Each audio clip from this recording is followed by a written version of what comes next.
Okay, we started recording. Hello, everyone. Welcome to actually a special episode of the Top 10. Because not only are we doing this in live action, but I have with me Marty and Kathy of Marty and Kathy's Coffee Binge, who are also fantastic contributors of Geek Vibes Nation. So welcome, guys. How are you? Well, we're doing great. Wonderful. We're just excited to get to talk about Agents of S.H.I.E.L.D. with you and with everyone else. Yeah, so this was interesting. Marty and Kathy are huge fans. You've probably seen their reviews of the final season episode by episode, and the two of them wanted to speak more about Agents of S.H.I.E.L.D., and I was like, well, I've never seen the show, but I'd have absolutely no problem moderating a top 10. So this is the first top 10 that I will not be technically participating in, but I'm glad to give that to you guys. Well, you can always do what I did whenever I participated in top 10. I'll just agree with whatever someone else said beforehand. Yeah, that's exactly what I thought. They just took the words right out of my mouth. That's good. I mean, considering it's the top 10 best moments from season 7 of Agents of S.H.I.E.L.D., it's not like there's anything to disagree with. Like, no, that scene was hard. You'd be surprised.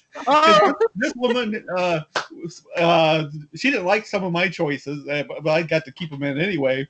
But yeah, she thought some of my ideas weren't all that great. I had to shuffle the order a little bit because there were certain things that I thought were exciting and needed to be talked about, period. And then some were I thought had more merit than others, but only because we decided to hold it to 10, and there was many more. That being said, but we'll get into that. Yeah.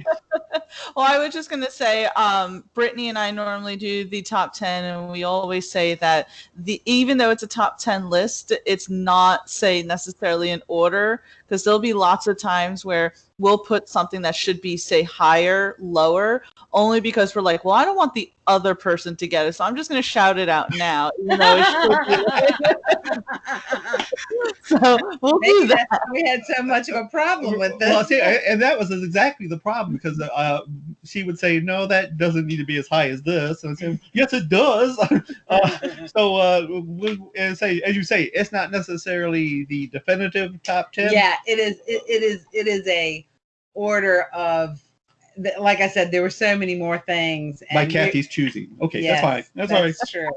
There were so many more things that could have been the most, like the biggest moment, or no, there isn't. Nothing could be bigger than the moment I said. So, Hell, but that's it. Okay, so let's get started. Okay. Yes, absolutely.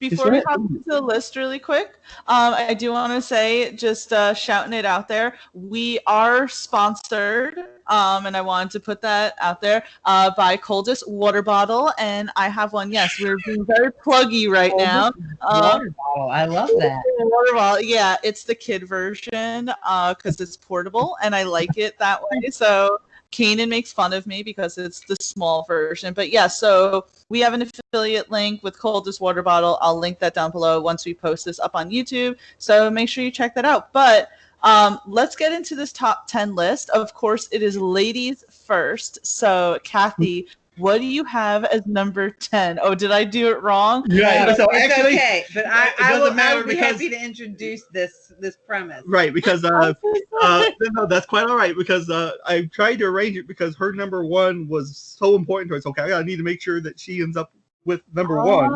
Then you know what? We can switch. Because that means that Kathy will round out the show. Yes, you most certainly will. Yes. So Marty. Okay, and the top 10. Yes, my number 10 was a matter of contention for her. Yes. But yes. Okay, yes. Do we want to do the honorable mentions first and then go to the number 10? Let's just go ahead and go into it, and we'll see where we go. All right, that's fine. Okay. On you go, sir. Okay, so Now, again, here's the deal, because you are not familiar with Agents of S.H.I.E.L.D., some of this stuff may require a little bit of explanation. In the very first season of Agents of S.H.I.E.L.D., Coulson had a 1962 Chevy Corvette that was red. And he loved his Chevy Chevette, and he calls her Lola. Corvette. Yeah, Corvette, excuse me. Yes. Yeah, not a Chevette. Totally. That's a totally different kind of car. I had a Chevette. But anyway, so he called her Lola, and nobody was allowed to touch Lola. And he made it a point, and pretty soon got the rest of the team to know that nobody touches Lola. Right. And the deal with Lola, if you remember in Captain America: The First Avenger, where Howard Stark was doing his little show, he showed a car that was supposed to lift up into the air. Yeah. Right. And of course, it didn't work. That is the prototype of Lola, because the wheels fold out, turns into like a repulsor thing that lifts it into the air. And at the end of season 7, they have Coulson get into a new and improved version of Lola that Mac fixed up, where it looks a lot more streamlined and changes colors from red to black. And he drives off into the sunset in that car. Yeah. That was cool. That's number 10. Okay, and that's why that's number 10. It is the coolest thing. And plus it had total it was throughout the whole entire series we would see Lola. And because it was attached to the MCU, so and it was attached to Coulson. And Coulson, so and he's the awesomest. Right. So there you go. And besides the fact that, and that was another thing that during the week leading up to this thing, everyone was, as you said, was reminiscing. I got to talk to a whole lot of different people from behind the scenes of S.H.I.E.L.D. and the man who's named Mark Kopak, who is the head of the visual effects department. He was very open about talking about all kinds of things, including Lola. And that was pretty cool. Getting the chance to talk to these people that normally you would not even know about them. So that is very awesome that you've been getting those like behind the scene moments there, to do that. Oh gosh, I should have said, I'm totally knocked off of my momentum. Spoiler alert for anyone listening who has not finished season 7 of Agents of S.H.I.E.L.D. Oh. Well, shame on them. So this is going to ruin their whole day then. So, no, it isn't. Okay. All right. So that was number 10. That's number 10. And then number 9 would have been the return of Patton Oswalt to the Agents of S.H.I.E.L.D. Series, because he played Eric and Sam, and he played about 2,000 different Koenigs. Yeah, the Koenigs. The Koenigs were a bunch of, I don't know what the heck they were. We never did figure out. We almost got the idea that they might have been robots or something, because there was a whole bunch of them. But they're not, because they didn't die. And there was one girl. I think they're more like clones, but not really. I think they were just like a pack of wolves. But of course they all were Patton Oswalt, and after a while they were all getting kind of freaked out. So how many of these guys are there? And they would always laugh and say, "I have 10 more at home," or something like that.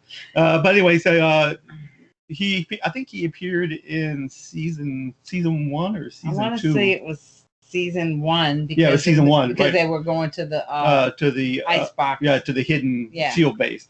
And then he reappeared in a couple of other different episodes, and then you never saw him again. Yeah, and then he came back at the end. But he came back in season 7 as his great grandpa, because of course they were time traveling. So of course you don't know that, but they were time traveling. I had heard that. I had heard in I want to tell you what, this series and the way this thing goes, aside from some of the very bad shots, when I say bad shots, I mean people that were bad shots and couldn't kill people. Oh, you mean that kind of shot? Yeah. That's the shots I'm talking about. Yeah, I was often amazed how these are supposedly trained S.H.I.E.L.D. agents, but they can fire 15 bullets and never hit anything.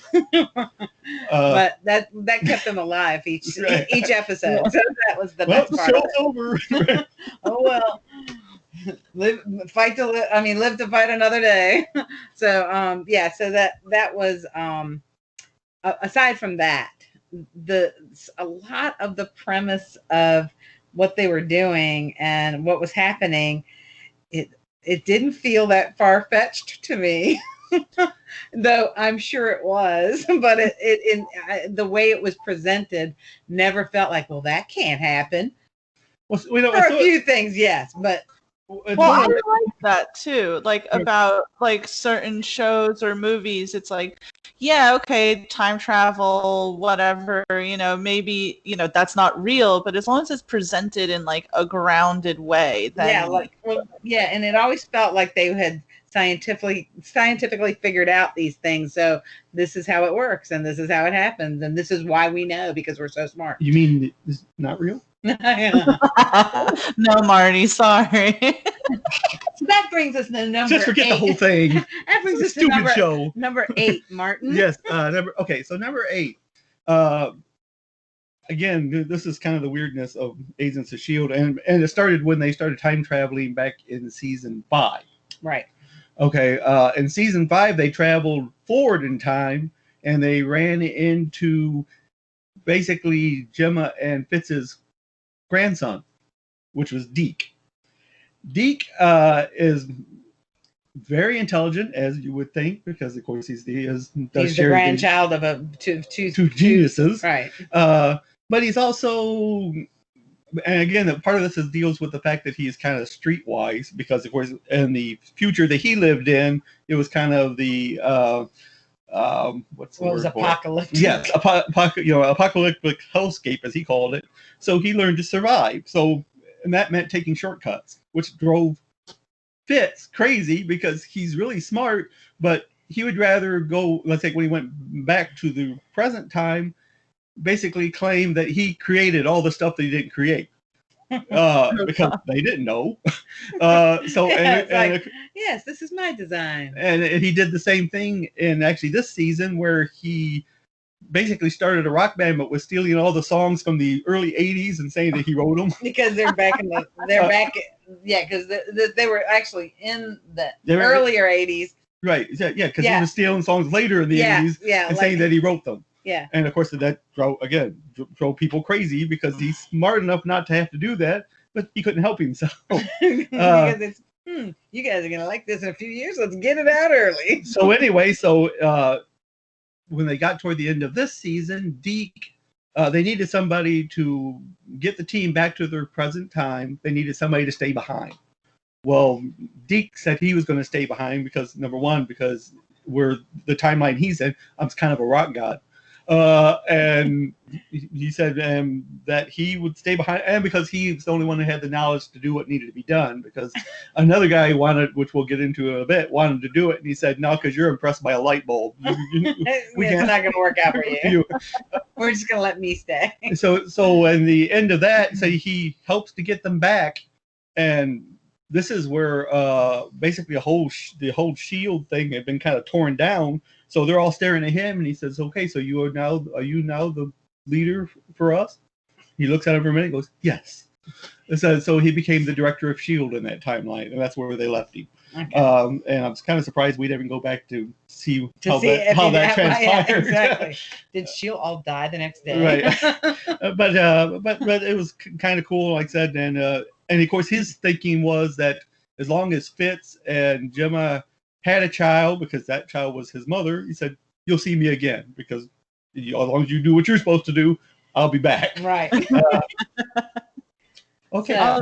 So that was that. So then we go to. Wait, I do have a question. Yes, So Deke, right? You said his name is? Yes. So he's now the director of S.H.I.E.L.D., I guess, in that timeline. Yeah, right. So do you guys think that there's any way that we'd see these people again in the MCU, or do you think that's kind of like done now that Agents of S.H.I.E.L.D. is done? I see. This is we talked had this about conversation. We talked about this, and we feel like because there's now possibly 3, 2, 3, 4 timelines. How does possibly things kind of meld back together or not meld back together, or maybe this is a timeline and this is a timeline.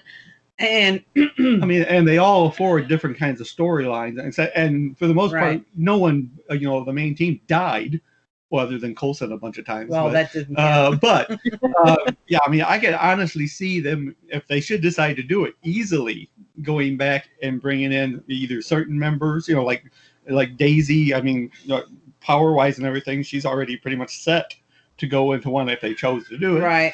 As well as Yo-Yo and now Coulson, since he apparently won't ever die now. Right, he could come back. He could come back to the MCU, and that would be really awesome. I would be really thrilled to see him come back in later, and I know, of course, that even Clark Gregg had said that he's been doing this for 7 to 10 years now, so it's time to move on. But he can't say that he would say no if they offered him, another chance to do it. And I don't think it's utterly far-fetched, because in Avengers Endgame, oh my God, the guy who plays Jarvis when Cap and Tony go back in time, and he's, with Tony's father, that guy was from Agents of S.H.I.E.L.D., Peggy Carter, that one, and they said it was the first time that they had brought an exclusive TV character into the film. So they did it already, and that Peggy Carter show has been canceled for years now at this point. So they can do it with Agents of S.H.I.E.L.D. That's right. And so the guy that played Souza, Daniel Souza, who was the Peggy Carter's boyfriend, it was only Peggy Carter only lasted 2 seasons, and the second season he was basically ended up being kind of like her boyfriend, after, of course, Steve had passed away. And it's funny you said that, because of course he's in this season, the last season of Agents of S.H.I.E.L.D. Daniel Souza is in there, because they went back in time and to see him, which is actually kind of funny, which is not in our top 10, but we'll talk about it anyway. Of course, as you said, Daniel Souza was in Peggy Carter, and apparently they didn't do the research when they went back in time and decided they were going to pretend that Gemma Simmons was Peggy Carter, but they didn't realize that Souza was there, who knows what she looks like. So when he went in there, and I thought it was funny because Elizabeth Henstridge, who does Gemma Simmons, is a British actress. She has a British accent. But he sat there and was listening to her while she was pretending to be Peggy Carter. Right? He said, "That's got to be the worst English accent I've ever heard." and of course, Daisy was sitting there telling me, "Yeah, you should tell her that. Go ahead." Tell her that.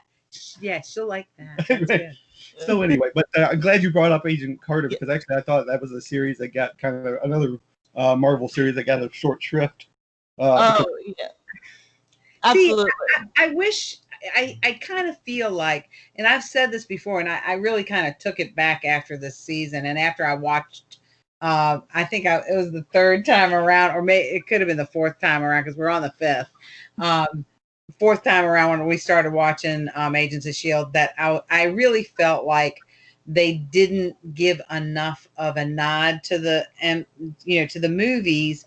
I felt like if they gave a little more of a nod to it, that maybe that would have drawn people in a little bit better. Well, they started out that way. They did, and they needed to carry. I feel like they should have carried it a couple of episodes just to kind of draw people in. And now we're introducing these new characters to you, like them, because it's very easy to like them by the 3rd or 4th episode. You're already drawn into them, and you are starting to feel you're starting to grab onto their characers. And that's why we always say, give it, 3 or 4 episodes. Right. Because like I said, when it originally aired, I watched the first episode and then stopped watching it until season 4. When the Ghost Rider came up. And I was like, yeah, that's pretty cool. Yeah. Please. Oh no, I'm sorry. I only ever always mention the Ghost Rider season because that season came out, I think, directly around the time either Daredevil season 2 or the Punisher season 1 came out, and there were all these news articles that Gabriel Luna and John Bernthal wanted to work together. They wanted the Punisher to meet Ghost Rider, and I was like, ooh, that'd be awesome. You know, if they could have gotten Frank Castle into, you know, Agents of S.H.I.E.L.D., that would be awesome. But and Marty, you know this, I think the reason why they didn't try to tie things in as much as they were doing in later seasons because of stuff that happened behind the scenes. Kevin Feige taking over Marvel TV, you know, Jeff Loeb being out, the cancellation of all the Netflix shows. Right. I think Feige, once he got Disney Plus and decided that's where he's putting his Marvel shows, decided we're not even paying attention to anything else. I believe that it was the case, and of course now there were positives to the fact that they, you know, kind of strayed from the path of the MCU. I think it opened up their storylines quite a bit. Yeah, mainly because they didn't have to concern themselves with this doesn't fit into this. Yeah, like their narrative doesn't fit into their narrative. Though they many times throughout the seasons would a nod at something that was happening in the MCU. So yeah, I mean they actually even kind of made a slight nod to Infinity War and Endgame, yes. But then they immediately they talked about you know the first one they talked about the trouble in New York. Yeah, the trouble in New York. The trouble in New York. And which it makes you, and I could be wrong, I almost think that they showed like the ship thing where Tony Stark and Doctor Strange saw. Right. But then they immediately just dropped it, which actually probably was good because then you have to figure out the snap and all that stuff. Yeah. Did any of them get disappeared and all that nonsense and that? Yeah. So that was probably wise not to go too crazy on it, but it was very, you know, those parts were fine and didn't matter later on. I felt like in the beginning it should have drawn. Those are huge blockbuster films that are, you know, that weren't just like a. You know, you ask people about, you know, Marvel, they're going to bring up those films before they bring up Agents of S.H.I.E.L.D. Well, that's for sure. Right. But everybody knows Coulson got killed. And everybody knows he got stabbed by Loki. And that's the part I wish they kind of would have almost used some of that footage, maybe given a little bit more. They delved into it, but they never. They basically just jumped right in and saying, "Okay, he's back now." Yeah, he was in Tahiti. Blah blah blah. The end. You know, that was that. But you know, he died. He really died for. Well, not he really died, but. He died to me. Well, no, the character died for days. For days. It wasn't just 40 seconds or 8 seconds like they told him. Anyway, but they talk about that all the time. But here's the thing though, that I feel like had they drawn it in just a little bit more, or maybe used some of those characters to just. Now they do use characters from the movies in Agents of S.H.I.E.L.D., like a couple. You know, they used Sith, they used oh, my brain just went flat. Help me out anyway, here. Can't help you. I'm not gonna do that for 25 minutes. But anyways, I'll think of it in a second. But anyway, that was one of them, and those were characters from the movie that from Thor, right? And from with the one tie-in that they did in the beginning that worked really well and pretty much led into season 4, which to our thinking, even though season 7 was great, season 4 is probably still the the top of the heap as far as Agents of S.H.I.E.L.D. And of course it all evolved around the Winter Soldier timeline of Hydra and everything. Right.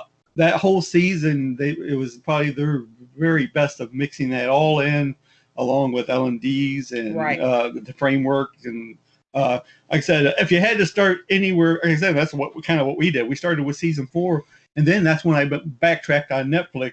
And then we were like, wait a minute, we got to see what's going on, because there's some other storylines here that we need to kind of catch up on. And once you get, like I said, get past the first 3-4 episodes. Yeah.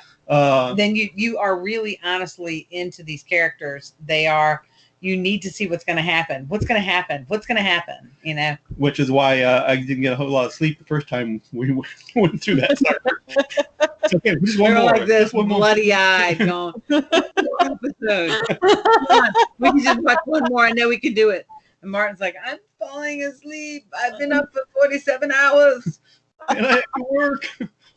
Oh, I love it though. I love the passion. So let's hop right back into the top 10. Who has number 7 here? Number 7. That's right, because we kind of mixed this around a bit. So I get number 7 too, because just to make sure she gets what she wants. Okay.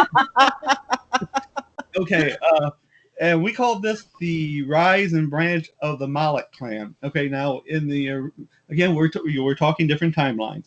In the original timeline, Gideon Mallet was basically a Hydra, upper minion, right? Wow. And he was played by, of course, the late Powers Booth, and he did a lot of evil things. In season 7, they went back in time and found Gideon's father, who was Wilfred, and of course, Gideon had a brother named Nathaniel. In the original timeline, Nathaniel was kind of a milk-soppy little guy.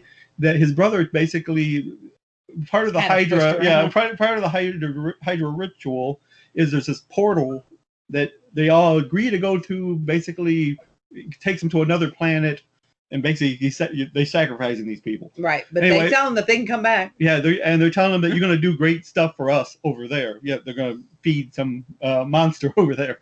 But Gideon basically cheats, because what they do is they just do like draw stones, and whoever gets the white stone has to go through the portal.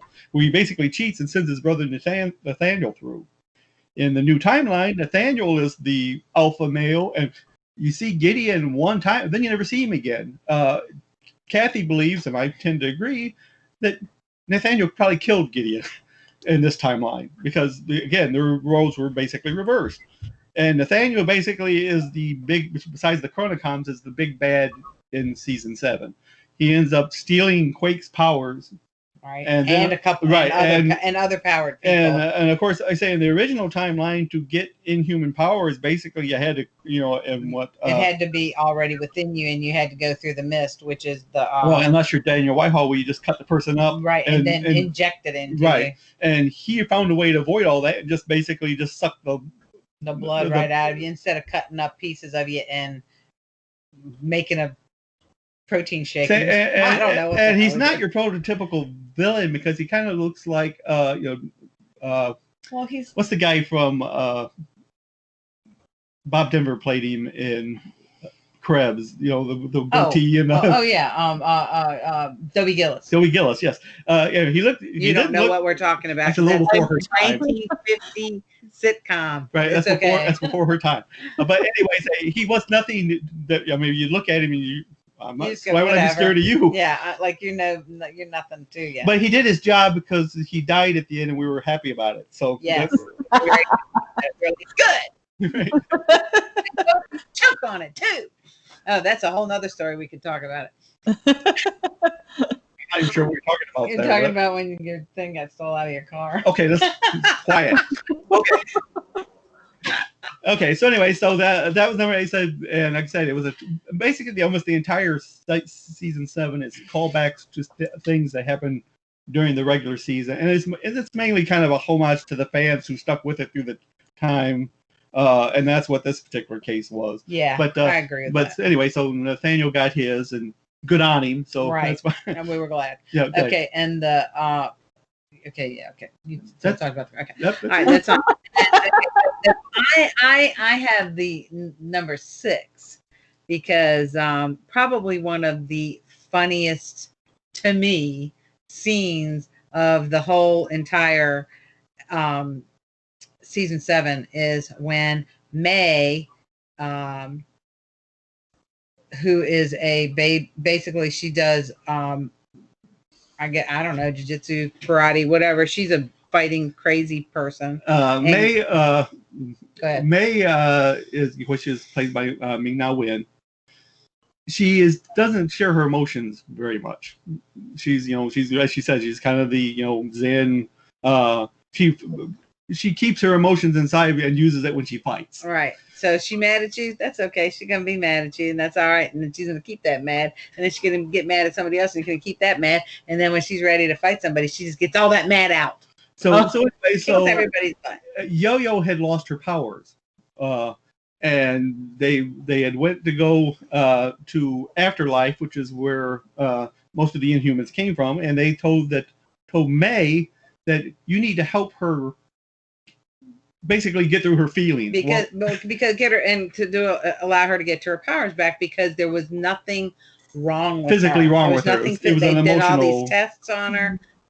They're like, there's nothing that's wrong with you. This is a mental thing. You need to center yourself, get back to your core thing there. So why is May the wrong choice for that? May's not in touch with anybody's feelings. May is like a stone, and she doesn't smile, and she's usually not happy, and she's usually just kind of ready to kick somebody's ass all the time. Right. So she wants her to sit in front of her and each touch each other and share their feelings. And May says, really hate this. He says, shall I just kick your ass now? How about that? I say, so they bring, Jiaying brings Yo-Yo a little thing of tea. So here, take this. This will help you. And May's going, is that like Scotch whiskey? Because I want some. Like I said, it's just a whole play, and which is kind of strange because May in her original character was very smiley, happy-go-lucky. Yeah. But at this point, none of that. Like I said, and that's basically how she decided she was going to help Yo-Yo. Instead of sitting there playing all touchy-feely with her, she decided to fight her. Yeah. Isn't May the one? But isn't May with Coulson, or am I getting that confused? No, that's right. That's right. And it's funny you said that because it, they call it what do they call that? Their little thing. Their name. Yeah, it's doggone it. I don't know. I never heard this. Yes, you have. When I think of it, you'll go, oh, yeah. The whole relationship between Coulson and May. Oh, Belinda. Oh, yeah. Okay. Right. And, of course, at the end of season 5, which they thought was going to be their last season, they kind of, Coulson was dying. So they got them together at the end of the season. So they thought, okay, good. There you got you guys got your little thing going. And, of course, then they said, no, we're going to go for season 6 and season 7. Well, we just killed Coulson off. And of course, now at the end of season 7, fans of that relationship were going, well, how come you didn't get them back together?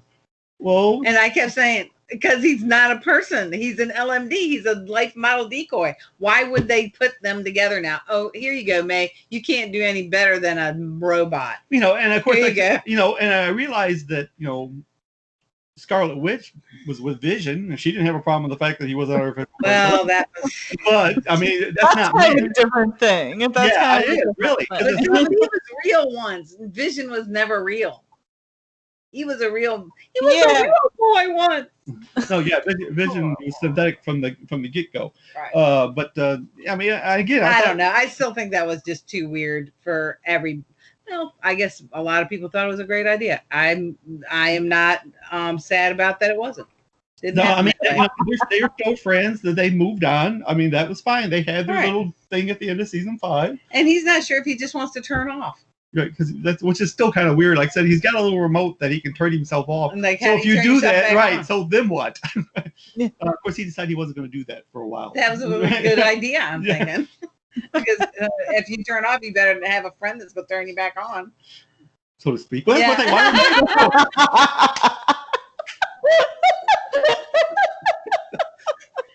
Absolutely. All right. So anyway, so that's that, and then now this is something you wanted to talk about, Martin. Which was saving Souza. Okay. No, of course we mentioned Souza, Daniel Souza, who was in Peggy Carter, Agent Carter. The way it was originally scripted is that back, between 1940 and 1950, he was the first one who realized that Hydra was infiltrating S.H.I.E.L.D. And he was wanting to let everyone know that, hey, we need to nip this now because this is what's going on. Well, apparently they found out about it and they killed him. They shot him in the back. Oh, wow. So when they went back in time, they came back to the time where he was going to die. And they said, okay, so, and basically what Mac had said is that it's a lot easier to let a bad person live than to let a good person die. And I'm actually surprised that Mac decided to go this route, because Mac's usually the straight arrow, go by the book, that's it. But he decided, no, we're not going to let that happen. We're not going to let him get killed. And then the whole time they went back to the 30s, they were like, we can't make problems here. We can't, ripples not waves, because and who was it who kept saying that? Him, right? Mac did.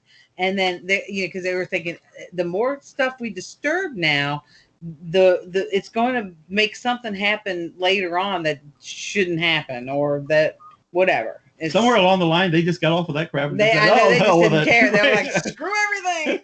We're just gonna do everything that we can to stop these Chronicons. And so anyway, to save Souza, basically they end up shooting him with a tranquilizer, knocking him out, and Coulson took his place. Of course, Coulson's an LMD, so you could shoot him in the back, and it's going to be all day long, every day, 10 times a week. Right. In the original death, he got shot in the back, fell into a pool, and laid there in the pool. Well, and that they thought he was dead, and that was all there was to it. And there was no problem, because again, Coulson shoot me in the back, I'll fall in the pool.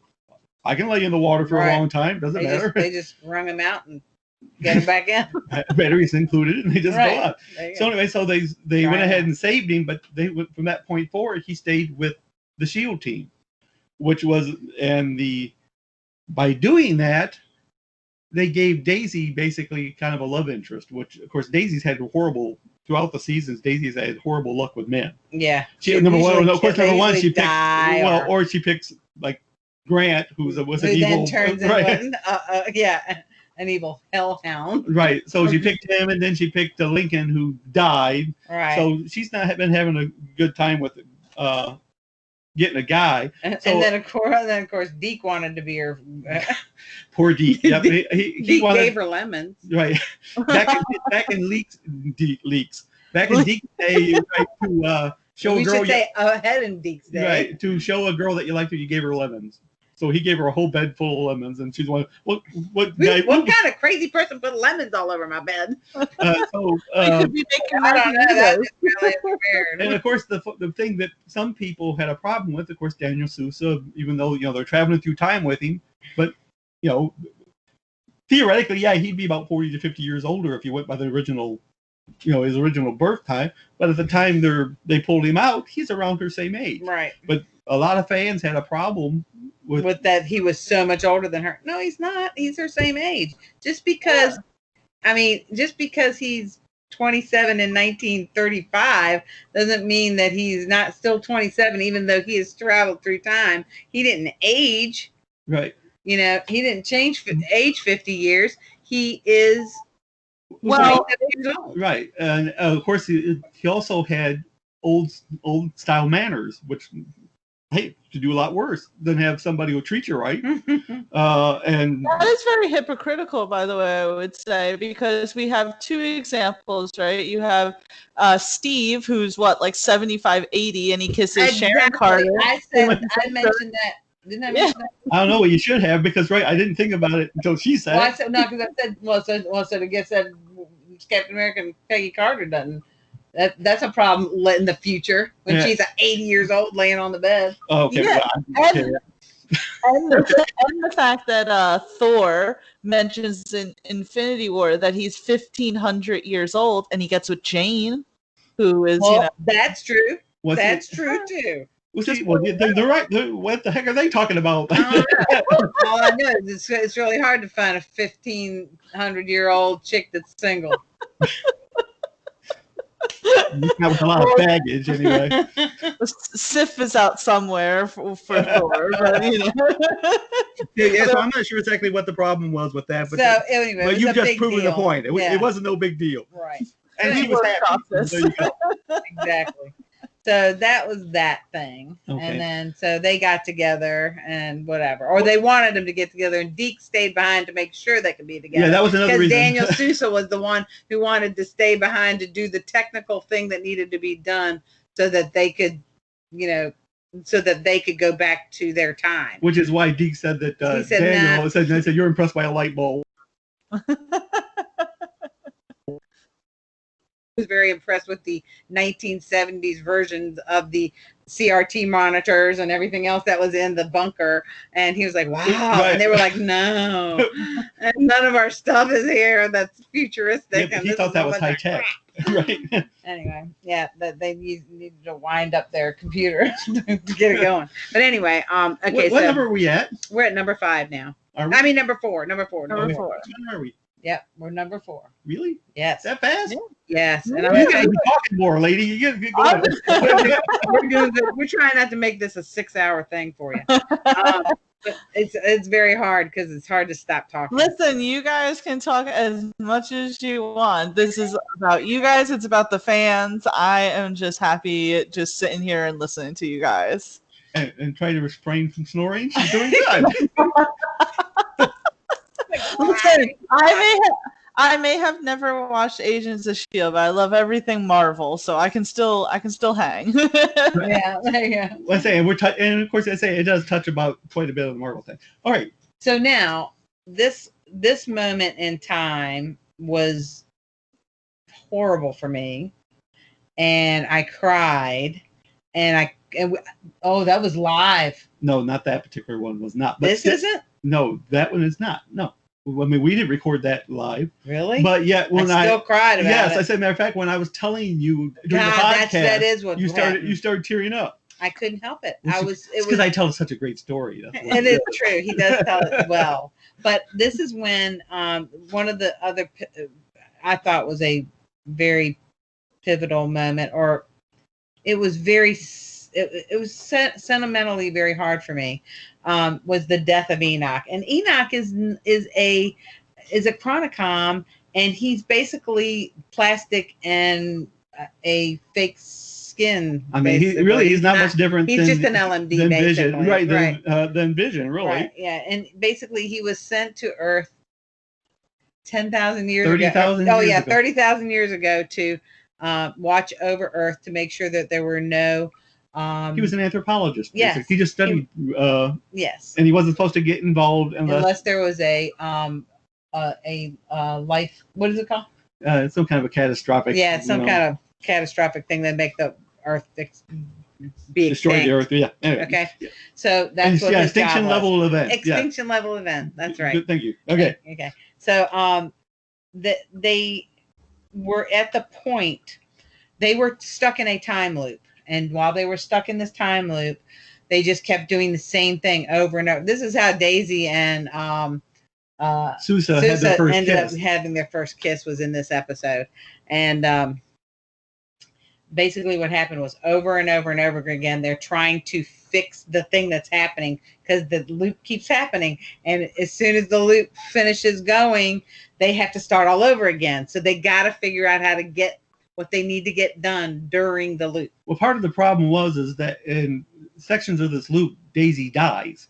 Right. And every time she dies, she doesn't remember again. anything. It's like the guy from 51st Dates where he can only remember like 3 seconds or something. Yeah, 10-second time. 10-second time. So the point was to keep her from dying, because anytime she died, they had to start the whole process over again. Because he got ahead. He said, let me just get, he said, we're going to do the Reader's Digest version of this one. This is what happened. This is what happened. And we're at here. How far are we from the, I guess, basically exploding? Right, because that's what they were getting to the center of the. It was almost like circling around a drain, real slow. But the problem was, even though they kept re-looping time, the ship was still moving toward the drain. Forward. So they eventually these loops will get to the point where they just run out of time. So which seems kind of strange in a time loop. Right. But anyway, so Enoch. What happened to it? So anyway, so Enoch ended up. They basically. There's a lot of other things that need to be told about this, but anyway, the bottom line is that Gemma had a implant put in her head so that she could not remember what was going on with Fitz, because they did not want the Chronicoms to find Fitz, because if they found Fitz, then they would screw everything that they were trying to fix with what happened during this time period. Okay. And what was Enoch's job? Enoch's job was to make sure that Gemma nobody removed the thing out of Gemma's head, because the moment that she starts remembering where Fitz is, then they can screw up. Then they won. They basically have won at that point. So ends up that they take Gemma's thing out of her head for long enough for her to tell them that they need to get Enoch, that Enoch has basically the equipment within his body to help them continue to power the basically to escape the time loop, right, so that they can get out of the loop that they're in. But this is what had kept happening over and over and over again. They could never get to it because Enoch was protecting Gemma and her head, and he was allowed to even kill her so that the Chronocoms could not find out the information that they needed to know, because they had a way of reading their minds. Okay? So he was programmed basically right to stop anyone from taking the implant. Period. And unfortunately, that meant killing people. Right. Of course, then they just restart the time loop. Right. But and it was kind of funny because at one point he killed basically almost everybody, and he killed Deke. And they said, "Is Deke dead?" He said, "Yeah, I think so. Should we be sad?" He said, "Yes, you should be sad." They dog Deke all the time. It's terrible. And then they were doing behind the scenes stuff, and they were just dogging him constantly. But anyways. Okay. So anyway. So the bottom line is, Enoch at the end of this loop, he takes the thing out of his chest, and he dies, and it's horrible because he's talking about how, he would do anything for them because he knows that they would do it for him. And I want to cry now. Right. I say, well, basically, and he was concerned that he said because until he had met this team, he had never known what it was like to be lonely. And he was afraid that when he died, he would be alone. And of course, don't relax. It's okay. Oh no! It's terrible. And of course, Joel Stover. And Marty's not making it any better right now. See, Joel Stover, who played Enoch, in fact, I had just tweeted him saying, okay, so they basically pulled a piece of machinery out of your chest. Well, there's a bunch of Chronocoms laying all over the place here. Why don't you just take one of theirs out? I mean, it's not like it's specifically for you. Right. Just take something out, put it in your chest, and you should be good, provided they didn't incinerate your body after you die. And he's thinking, yeah, we could do that.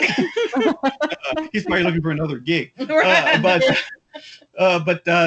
yes, you're just talking about it. Just I can't help it. I really can't, because it was sad. It was so sad. Oh, I gotta move on from that now. I am such a sad person. Let's say, it's kind of funny because when we were watching this series finale and we were recording it, live between the commercials, you could tell when she was getting upset. She was either crying or kind of miffed about what was going on. Like, I don't want to talk about it. Go ahead. Everybody's making me mad now. Nobody can ever tell me they're not sure about what my emotions are. I wear them proudly on my sleeve. Well, I know, and I appreciate that. It doesn't make me have to figure out what's going on. And we know the surefire way to get Kathy to cry, which we would never want to do, but bring up this. Talk about Enoch's death. Right. Saddest thing ever. Anyway, okay, so then you can talk about May. Okay, so we're up to 3 now. Okay. 3. All right, so 3 is the cavalry. Okay, again, a little explanation is involved. Cavalry. The cavalry. Don't try to fix my pronunciation, lady. Okay, I won't. But it's the cavalry. Okay, that too. Okay, fine. Anyway, the cavalry. Now you got me all confused. The cavalry. The cavalry. Anyway, was the name they gave May because in an early mission they went to Bahrain, and basically there was what they called an enhanced individual there, and they needed to see if they were bad or good, so they brought a whole team with them. And while they're waiting out in the van getting ready to go in, the old hotshot agents are telling them, say, hey, if something goes wrong, we'll just send in the cavalry, which is us. Of course, they end up going in and they all get captured. So May has to go in and by herself to save them, and she takes all the bad guys out. But they end up finding out is the enhanced person was a little girl, and May had to kill her to stop her. And from that moment forward, they called May the Cavalry, but May at that point stopped doing field work. She went into an office and did paperwork because she couldn't get over the fact that she had to kill the little girl. Now, as the seasons have progressed, she's kind of come to terms with what happened and has moved on. So at the end of this final show, they're getting ready to take on the Chronicons for the last time, and right before she comes through the skylight. They said okay, now that you've given, she stuck her hands in because she was commanding her Chronicons, and Coulson said, okay, now that we've got your authorization, we said we're good. And she goes, oh really? So what's going to happen next? May comes crashing through the skylight, and she goes, next, the cavalry. He says the cavalry, and then she's like, and then of course we watched the table read for the last episode, and Clark Gregg was like, hell yeah. That's not what he said. Anyway, but basically, yeah. So, and of course, Ming Na's going, because it was her idea. She wanted them to put that line in because she knew it was full circle for her character. Right, and plus she never liked anybody calling her the cavalry. Yeah, every time anyone called her that, she said, "Don't ever call me that." But so now she's embraced it. Right. And of course, then she kicked butt like she May does. And that's the one thing, if you like strong female characters, there are plenty to be had in Agents of S.H.I.E.L.D., and it makes for really good fight scenes. They have great choreography. Whoever did the choreography, yes. And I've never seen so many people twist and turn in the air in my life. Daisy, those helicopter spin things. Yeah, Daisy, May, Bobby, even Yo-Yo, all of them are really, really good as far as the choreography went for their fight scenes. They were just freaking phenomenal looking kick-ass women. And I have an affinity for strong women, so I know, but I cried when robots die. Well, as long as we don't have a robot die, we're good. No, that is good that they have good choreography in it, because throughout the years, like, say maybe the only negatives that I've ever heard about Agents of S.H.I.E.L.D. was, say, like, their graphics sometimes, which is a TV show. You wouldn't expect it to ever have, like, say, the same level as the movies. But I never felt like their graphics were that bad. No, I thought, considering the budget that they're allowed, and that they actually did some really great stuff. Yeah, I did too. Now, again, is it going to be the cinema kind of quality? No, they got a whole lot bigger budget. You give the TV show that kind of budget, they're going to crank out that stuff too. But for what it was, and they did some stuff, but I mean, they probably watched Mac and the D and watched those robot explosions. They said, yeah, that's pretty. That was so 1980s. Everything about that episode. They were in the 80s, and even the robots were like number 5. Number 5, number 5 is alive. Short circuit there. Yeah, so that was the robot. And they purposely did really crappy special effects. Yeah, it was. I said that's probably one of those people saw and said, "Man, those are really bad." Well, yeah, they were for that. That was supposed to be. It was designed that way, I think. See, and I thought that was actually kind of funny in that episode. Like I said, they were basically doing a homage to. I don't know if you've ever seen Chopping Mall. It's a B horror film. I've never seen it. Me neither. I never heard of it until I saw in season 4 of Agents of S.H.I.E.L.D. where they talked about it, because they were talking about him and Yo-Yo were talking about horror films that they watched, right? Because Mac didn't like robots, and this was, of course, one of the movies he had seen where robots were attacking kids in a mall. Anyway, so they basically kind of did a homage to it, and the guy who created Shopping Mall was all mad. Said, "How come you stole my movie without letting me know about it?" Oh, geez. Whatever. You had a B movie. Right. So chances are about 3 more people actually went and saw it now than they were going to see it before. Right. And it's funny because, like I say, when they mentioned it in season 4, he was all happy about it. He said, "Yeah, you mentioned my movie. It was really great." But now it's you're infringing upon my intellectual property or something of that And effect. said, Who don't worry, cares? it's not all that. Don't worry Yeah, about we it. didn't care. Okay.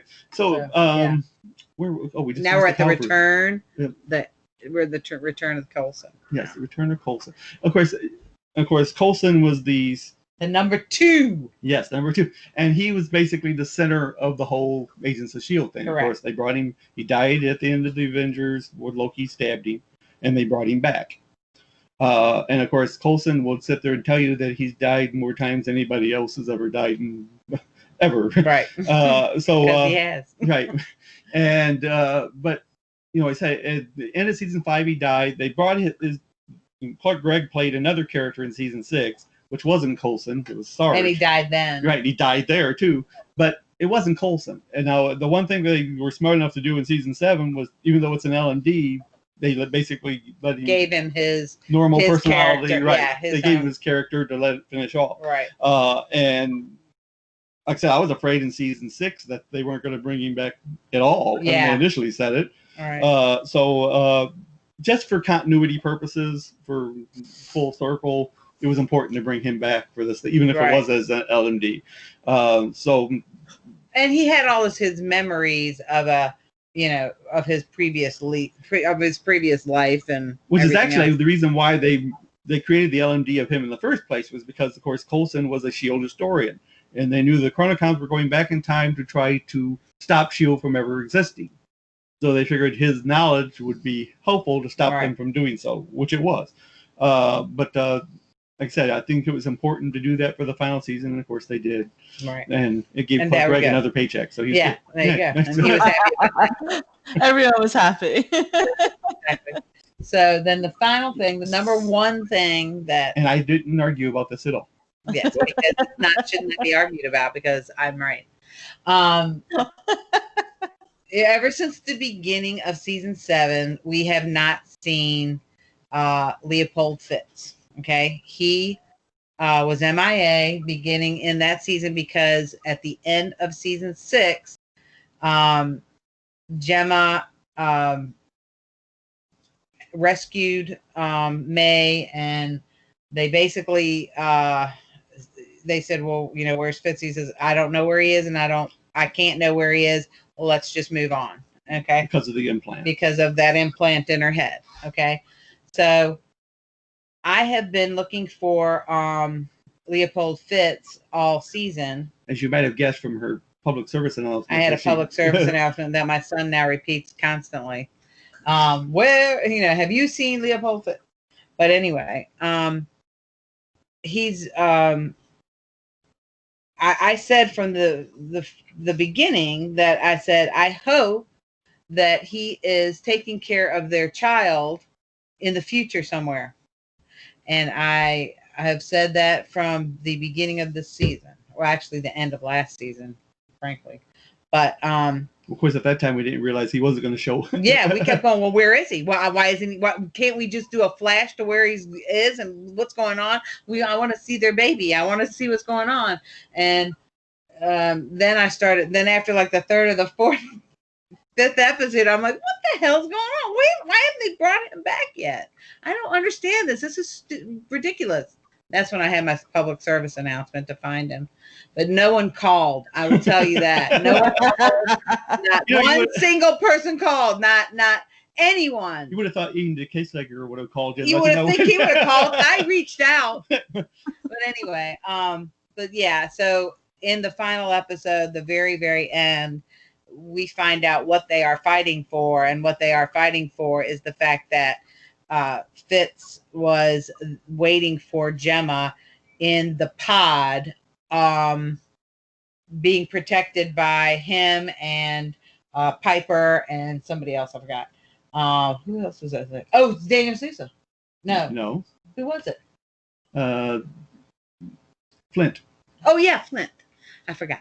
Anyway, they were protecting their daughter in the pod, because she's already like maybe 4 or 5 at that point, because they went on when the very first episode of this season, they were talking about because they went back to 1930 and to go get Actually, they went back. They followed the Chronocoms. Because the Chronocoms went that way, so they had to go back to try to save Shield. And so when they got back there, they picked up May, and they said they had all the time in the world. She had all the time. They kept saying that. She kept saying that because basically they had built a time machine so they could follow the Chronocoms. That was the end of that. But anyway, so that's what happened. That made me happy. I was very, very happy at the end of that last episode and the finale of Agents of S.H.I.E.L.D. It felt very comforting. Everything felt very happy and comforting, that all things were good at the end, and there was room for things to happen elsewhere if they wanted to spin something off. There was opportunities for that, but it made me very happy that they were a family, and then I didn't have to worry about Deke anymore because I know he probably might come back around, so to speak. Yeah. Of course, and that was the one thing that we had said, because basically Gemma and Leopold have been together on and off pretty much since season 1. Yes. And I wasn't going to be a happy person if they because for some reason some of these shows tend to think that we have to have some tragedy thrown in with. Yes, I did not want any tragedy thrown into that. Right. They had enough tragedy the whole time. Because every time they would seem like they'd get together, something would tear them apart. Right. And actually, and the reason they had to do it this season is because Ian DeCastecker had another role he was playing, so he could not. That's why he missed most of the show. And they said they didn't want to do it because they've already torn them apart 1,000 times. But they didn't really have a choice in the matter, and they thought it still worked out right well. And the little girl who plays their daughter is a sweet little thing. But I didn't realize at the time, because when in the role she's talking with a British accent, like she might because Jim is her mother. But that little girl doesn't have a British accent at all.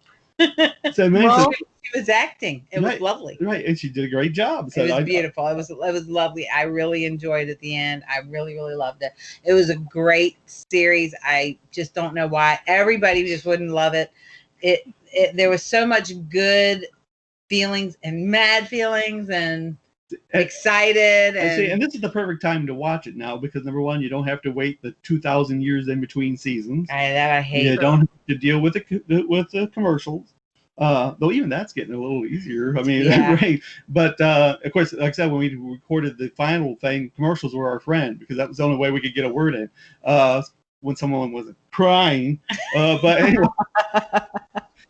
I'm telling you, I say give it a shot. Like I said, even if you want to start a season 4, like I said, it's the best season. You can do that. You still get a feel for pretty much what's going on. But still, go back to season 1, muscle through the first 3 to 4 episodes, and no, it's not it's not a Marvel cinematic product. It is but it is definitely a Marvel production. I mean, it's definitely has the flavor of that comic book excitement. So I say basically it comes down, like I said, any show that I'm going to watch for very long it's going to have, and I think we've discussed this before, it needs to have some oh shit moments. I need to have something that goes on that I'm going to say, holy shit. So like watching The Departed, where everyone's getting shot in the head.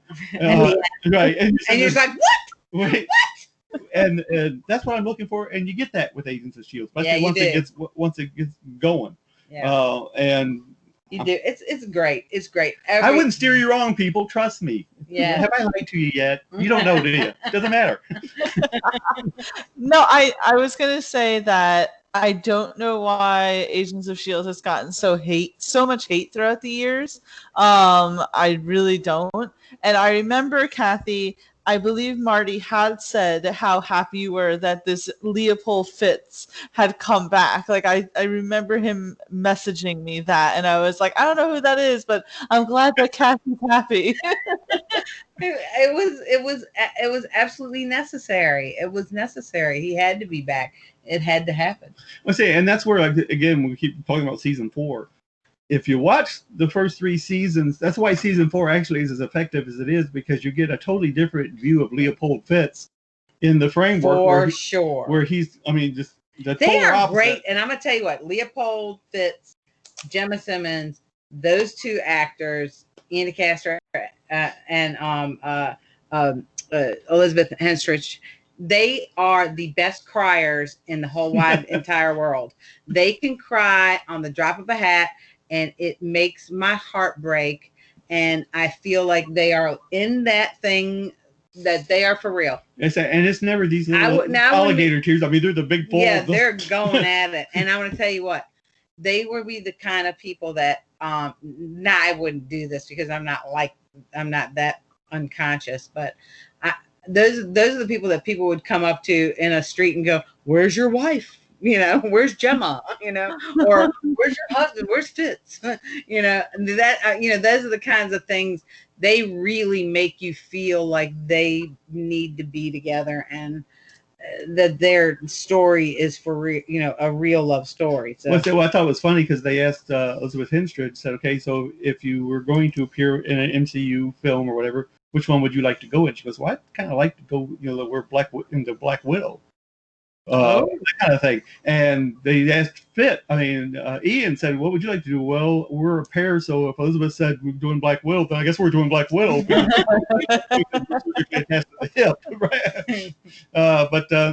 I kind of hope, like I said, if nothing else, like I said, Daisy's kind of already made for it. And I guess there are certain comic books where she's kind of got her own kind of team. Mm-hmm. I'm not sure. I forget what they call it. But certainly, I'm sure. Apparently, from as much tweeting and everything, she's got plenty of time on her hands. So yeah. So in this quarantine and everything. So you guys did an amazing job going through the top 10, letting everyone know what you thought about season 7. But I know that before we started the list, you had mentioned honorable mentions. Do you guys want to talk about that now? Yes, this is only 3 of them, so we go real quick. But one of them I think is kind of important to mention is, of course, Bill Paxton, of course, played John Garrett in season 1. Of course, we all know Bill Paxton. He passed away. Right. Well, to do a time travel thing, they casted his son James to play John Garrett, and he did a great job. Especially if you watch season 1 and watch Bill Paxton play John Garrett, and then watch his son do it in season 7. It was great. He did a great job of capturing, the spirit of his character. It was really good. How his father played it. And of course, whenever I first saw him, I was thinking, I wonder who that guy is supposed to be. I didn't even know he was his son. But then once you got the idea, and then of course Kathy was saying that when you look at a picture of Bill when he was very young, he looked very much like his a lot like him. And that he did a great job. Like I said, it was great casting. Yes, it was. And of course, I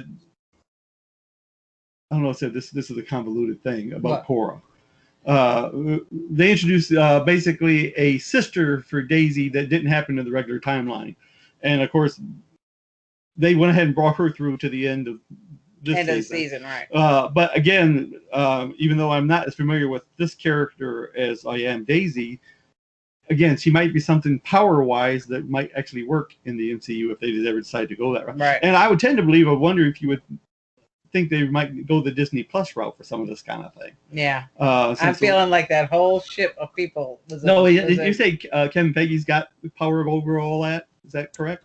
Yeah, so Kevin Feige has power 100% of all TV property. He completely kicked Jeff Loeb out and pretty much dismantled the whole separate Marvel TV. It's now all Kevin Feige. That's why he's helming the Loki series, Falcon and Winter Soldier, WandaVision, all of that. So it seems that it's all going to go forward on Disney Plus. The only Marvel property that won't be on Disney Plus is Hellstrom. That'll be on Hulu. And as people have pointed out, even though that's a Marvel property, they have not put their Marvel symbol anywhere on those pictures or anything like that. So I think Kevin Feige's trying to distance himself from that because that's like the last of the Jeff Loeb era. So I know they had talked at one point about doing a Ghost Rider thing, and I'm kind of sad that they're not following through with that because I thought that. I'm very sad. I thought it would be cool to do a darker series on Hulu. The whole plan was to have the separate Hellstrom and have the Ghost Rider and do a bit of a darker sort of Marvel universe in, for Hulu, for more adults. Right. Well, I tell you what, the guy that played Ghost Rider in Agent made you think that was the right deal right there. That was the real deal. Of course, I wasn't even familiar with that version of Ghost Rider because I loved it. It was well, the car was awesome. God, it was the best. I'm telling you, that part of Agents of Shield was awesome. I mean, just awesome. Okay, so awesome. They had me right when they mentioned Ghost Rider for season 4. So, I gotta see that. I think I just love seeing a flaming skull. I guess I don't know. I think that's why though they didn't bring him back. I think that killed their budget. Because it was. That's why I said I can't believe they would say that their graphics weren't good. That was very believable. It was very cool. The whole Ghost Rider thing is what basically ended up killing Coulson. Yes. Because he made a deal with the devil. Right. Basically, he made a deal with the Ghost Rider. Whatever. Right. Spirit of vengeance that makes the Ghost Rider happen to basically leave. What's his name? Go on. Anyway, to enter Coulson basically because they wanted the Ghost Rider was the only person that could stop. My God, these names. Ada. Yeah, Ada. But she knew who Gabriel Luna looked like, so she was staying away from him. So the Ghost Rider went inside of Coulson, so Coulson was able to get a hold of her and then turn into the Ghost Rider. Right. But when they did, whatever they did to repair the damage that Loki did got basically burned up. And of course, that's why he ended up dying. But that was the deal he made with the Ghost Rider. Right. Watch season 4. It's so good. It's so good. Oh my God. It's just so good. You just can't, there's just nothing that, it's just, I love it. I just love it. It's like a movie that doesn't have to end. For a really long time. It's great. Especially if you keep watching it over and over again. Yeah. I tell you what, the last time we watched it, which was right before this season started, I felt like we got through it in a week or two, like all seasons. Did not take us longer than a couple of weeks to get through all 6 seasons. That's what happens when you watch about 20-something episodes a day. God, it was terrible. We were, of course, it was, what it was, but anyway, I love it.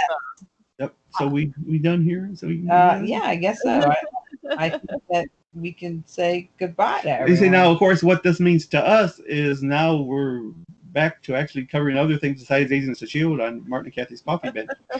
Which is kind of sad though because I had fun creating graphics for that. Yeah, that was kind of fun. But we're gonna look at the Umbrella Academy. You have to check that out. I've seen the whole thing. Yeah, you've seen the whole thing. Okay. Because I'm a loser like that. I think I watched it 2 days. I love season 2. Yeah, the Umbrella Academy. It took me a good 4 or 5 episodes in the first season to kind of figure out what the hell was going on. I agree. Then I was hooked.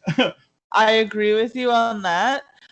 Season 1 definitely was a little rocky, whereas season 2 just went in. I loved season 2, and it's funny because it's all about time travel. So there you go, it ties into the Agents of S.H.I.E.L.D. love. But yes, I was gonna ask before we wrapped everything up what you guys had now on the horizon for Marty and Kathy's Coffee Binge. Yep, like I said, we're gonna we of course once we got tied into Agents of S.H.I.E.L.D., like I said, we had seen you. We want to talk about that because that was pretty cool. We said we just watched Umbrella Academy. Definitely want to talk about that. And what's this show that you just started watching?